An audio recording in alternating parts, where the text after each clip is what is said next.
Good morning all of you. तो चलिए अब हम नेक्स्ट क्वेश्चन करते हैं। Correlation BCom first year exercise 6 question number 4। Already 3 question हम कंप्लीट कर चुके हैं।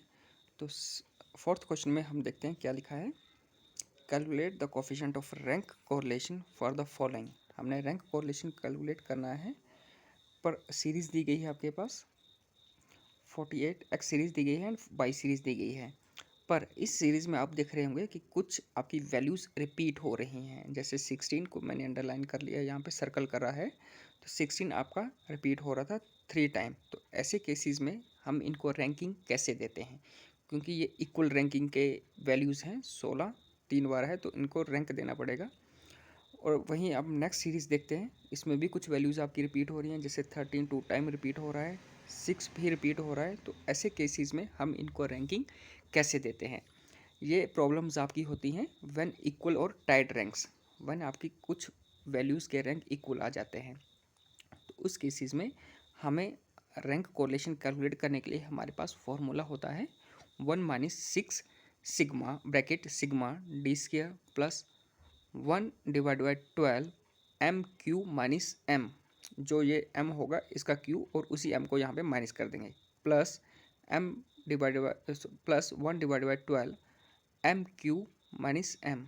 ये आपका एम क्यू होगा M2 Q N minus M2 N divide by N Q minus N. ये हमारे पास जैसे पहले फार्मूला था, सेम एज इट इज हम वैसे ही लिखते हैं।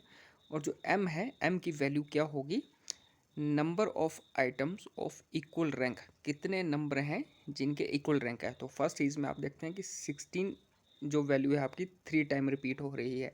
तो यहाँ पे M1 आपका आ जाएगा 3 टाइम रिपीट हो रहा है। नेक्स्ट सीरीज़ में हम देखेंगे अगर, तो आपका 13 भी 2 टाइम रिपीट हो रहा है, तो M2 इज इक्वल टू 2 आ जाएगा। और 6 भी 2 टाइम रिपीट हो रहा है, तो M3 इज इक्वल टू 2।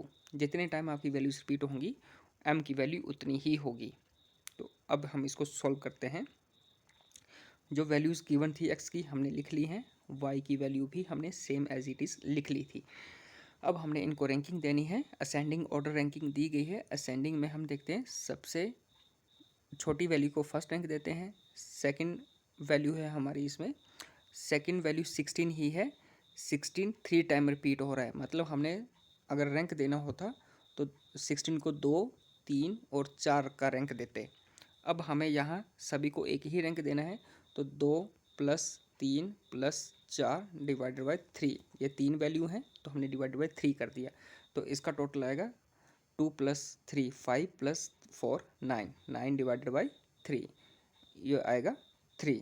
तो हमने 16 को 3 की वैल्यू ही देनी है, इसलिए हमने यहाँ पे लिखा है 1 के बाद 2 नहीं आएगा। 16 को हमने 3 वैल्यू ही देनी है, रैंक 3 ही देना है।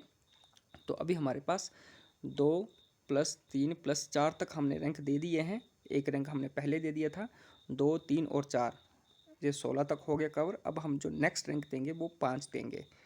ठीक है जी। अब देखिए हमने 16 से जो आगे की वैल्यू बड़ी है इससे 16 से, वो है 24, जिसको हमने 5th रैंक दिया।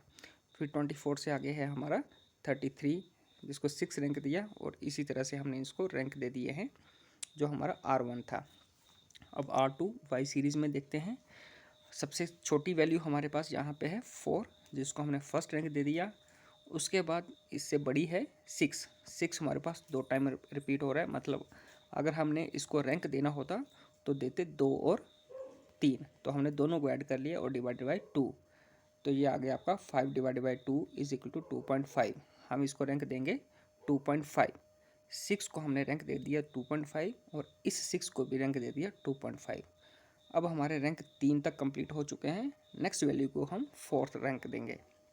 तो नेक्स्ट वैल्यू है 9, जिसको हमने 4 रैंक दिया। अब 3 रैंक नहीं देंगे, सीधा 4 देंगे, क्योंकि 3 तक हमने कवर कर लिए हैं।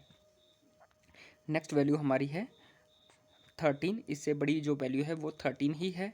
13 को हमने 5th रैंक देना था, और नेक्स्ट भी 13 है, मतलब 2 13 है आपके पास, जिसको हमने एक को 5th और दूसरे को 6 रैंक देना था।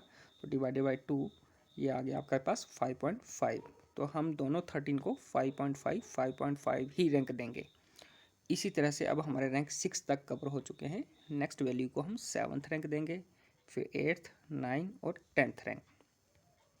अब हमने कंप्लीट कर लिया है R1 is equal R1 and R2 calculate कर लिया है।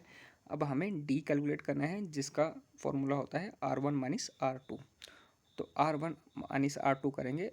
R1 आपका 8 है और R2 5.5, माइनस करने के बाद आया आपका 2.5।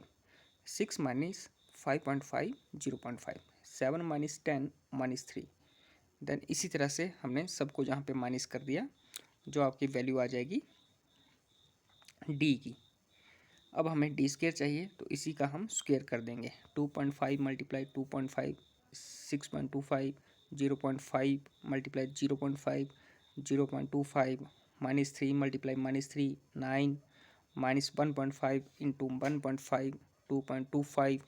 इसी तरह से सारी वैल्यूज़ को हमने स्क्वायर कर दिया और उसका टोटल निकाल दिया हमने 41। आइए अब हम फॉर्मूले में वैल्यूज़ पुट करते हैं। फॉर्मूला हमने लिख रखा है ऑलरेडी। अब हमने यहाँ पे वैल्यूज़ पुट करनी है। तो R is equal to 1 minus 6 sigma D square, जो 41 आ गया था, प्लस 1/12 ब्रैकेट M1 Q। अब हमने M1 देखिए, हमने देखा था कि 16 कितनी टाइम रिपीट हो रहा है आपका, 3 टाइम हमने लिख लिया। ये देखिए 16 3 टाइम रिपीट हो रहा था आपका।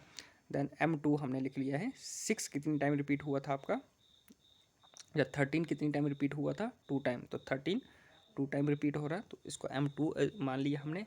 और 6 भी 2 टाइम रिपीट हो रहा है, जो M3 आ जाएगा आपके पास। अब हम वैल्यूज़ पुट करते हैं। पहले था M1Q, M1 था आपका 3 का क्यू कर दिया, माइनस M1 जो 3 था, प्लस 1/12 M2 का क्यू करना था। M2 था हमारे पास 2, तो 2 का क्यू कर दिया हमने यहाँ पे। Then minus 2 plus 1/12 into bracket M3 है हमारे पास 2 का क्यू कर दिया एन माइनस 2। तो अब हम इनको सॉल्व करेंगे।